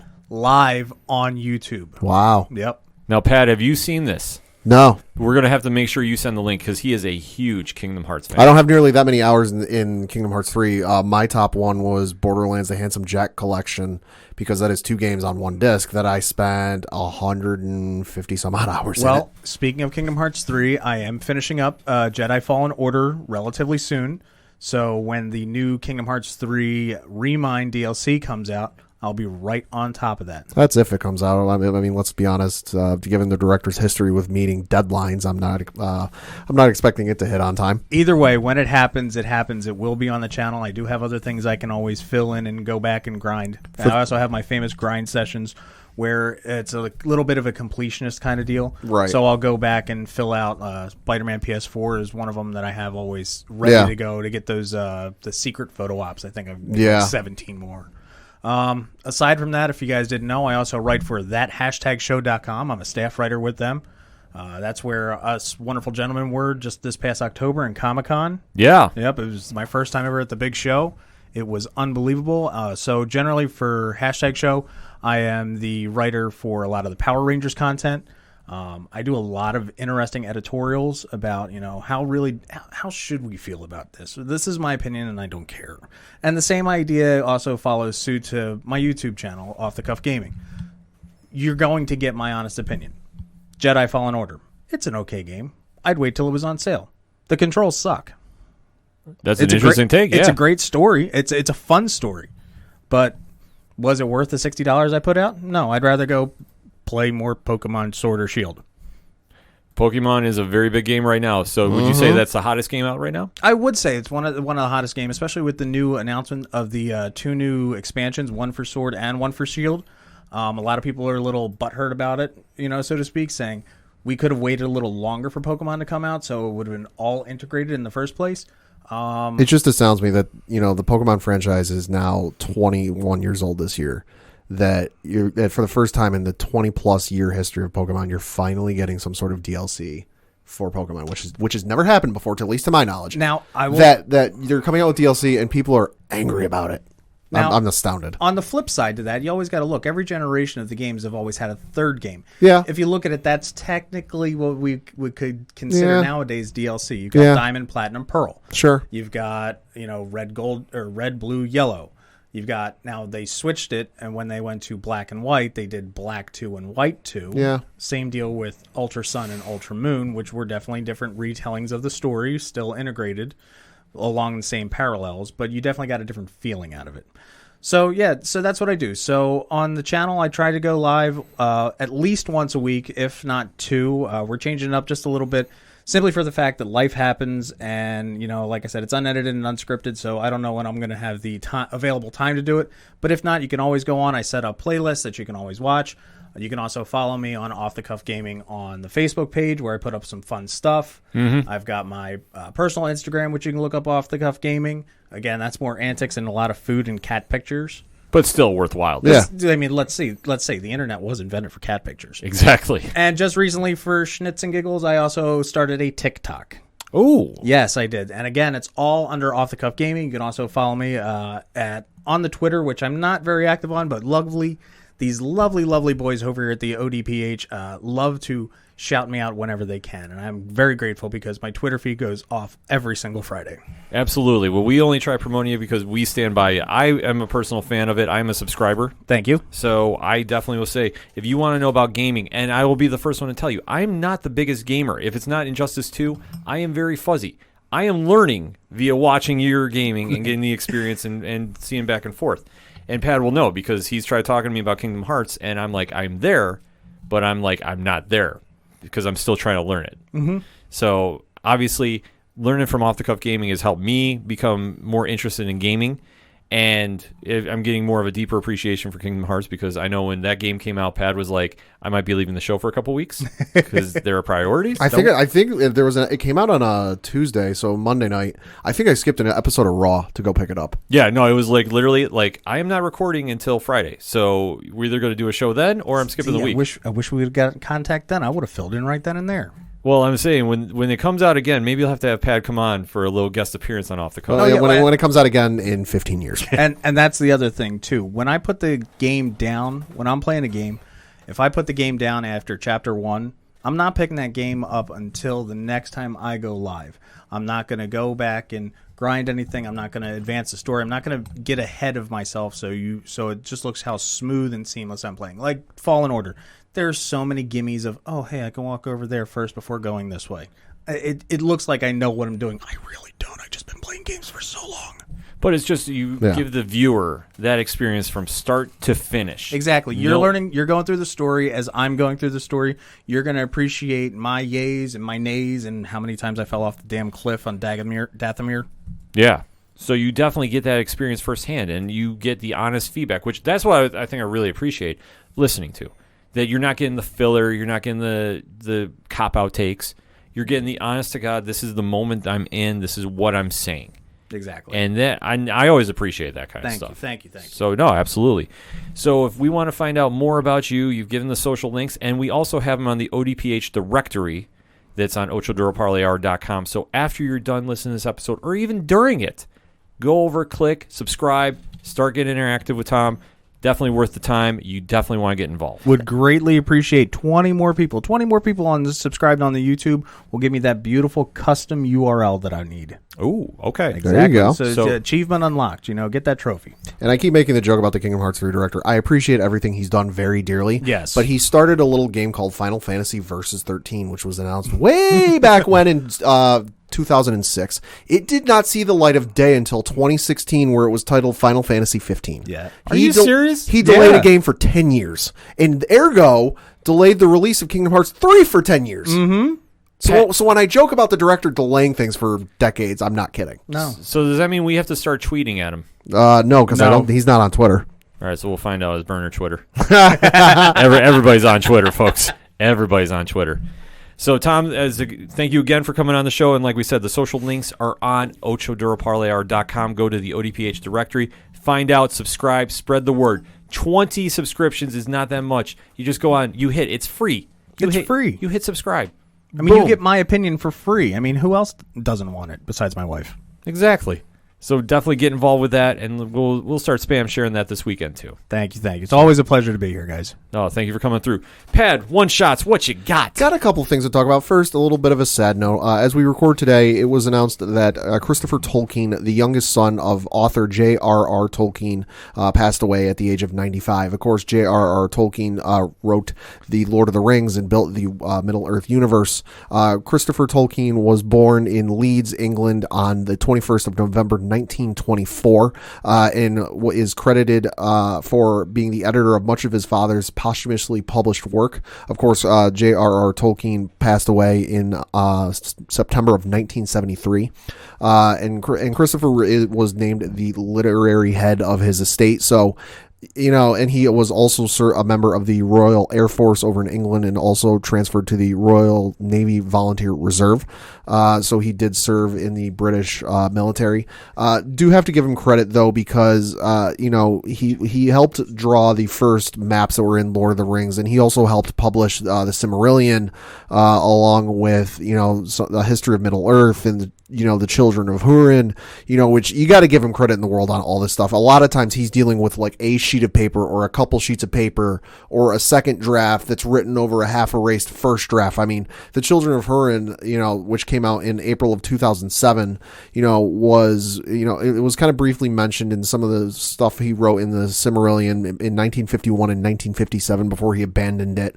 One of the first drafts was dated all the way back to 1918.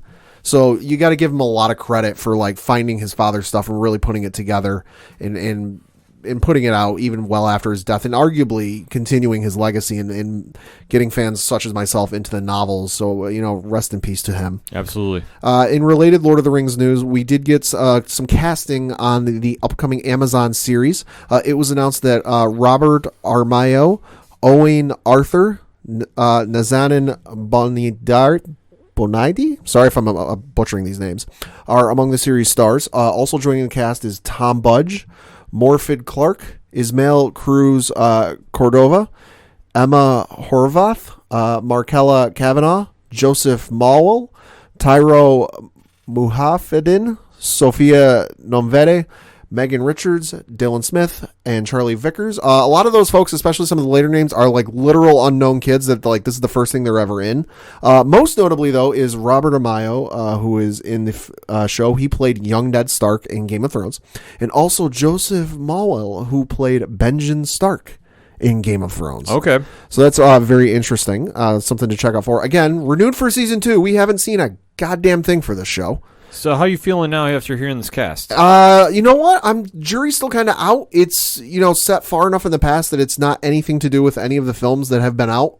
So I'm kind of interested to see what they do with it and where they go with it, but it's Amazon and they're already talking, what we've said in past episodes, how big a budget they're going to have for this damn thing. I've got all the faith in the world with them on this. We got some interesting breaking news from Hollywood Reporter in Star Wars that Taika Waititi is being courted for a Star Wars movie.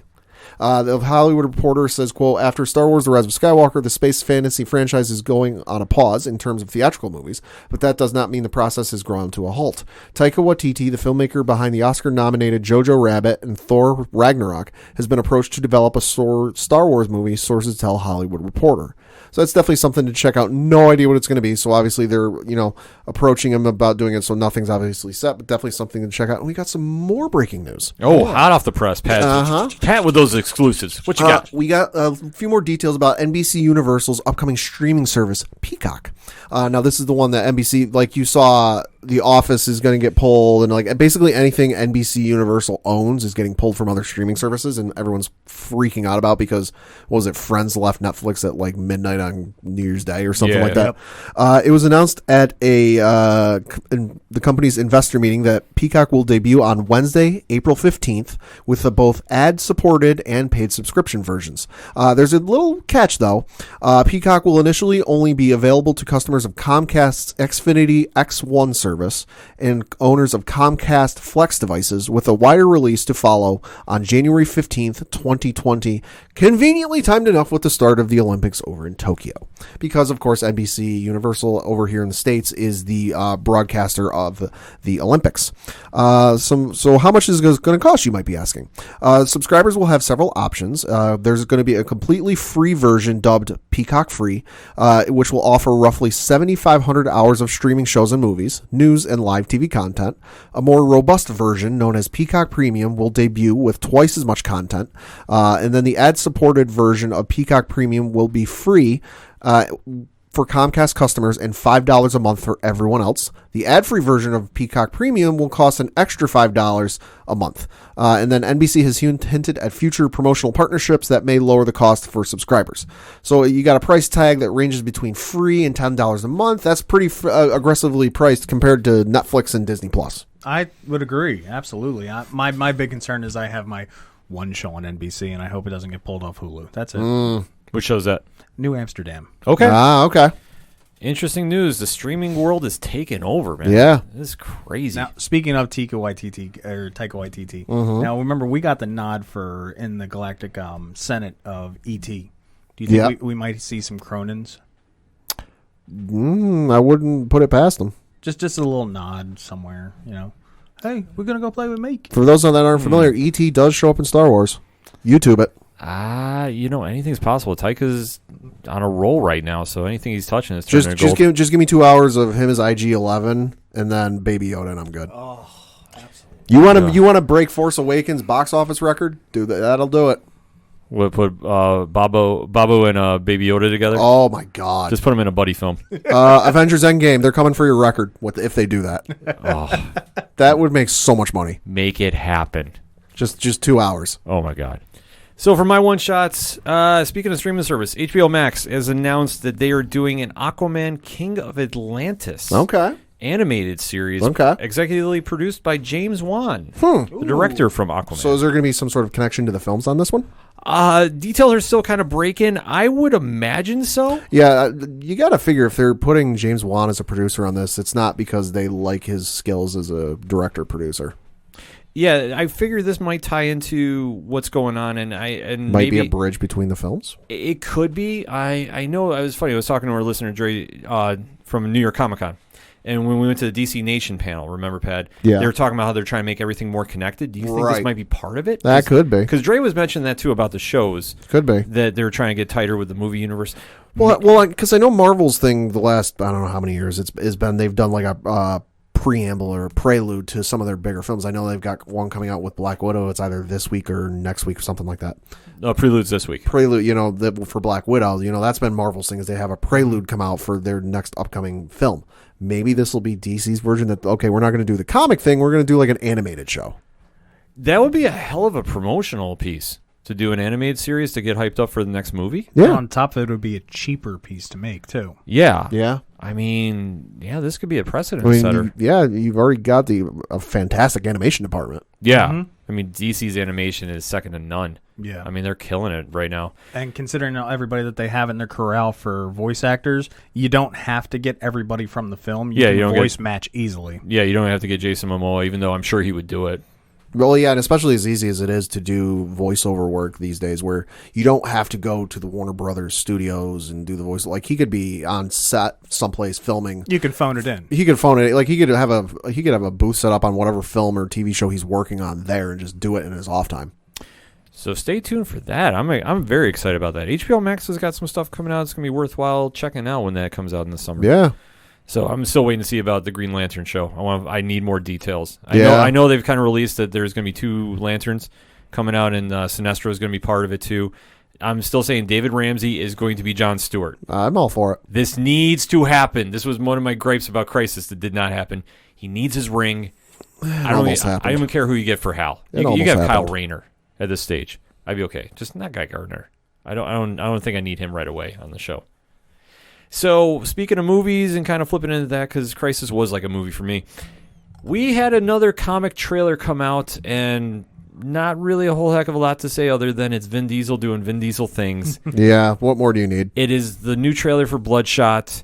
We finally see him in his traditional comic white skin with red circle on his chest for the nanonites.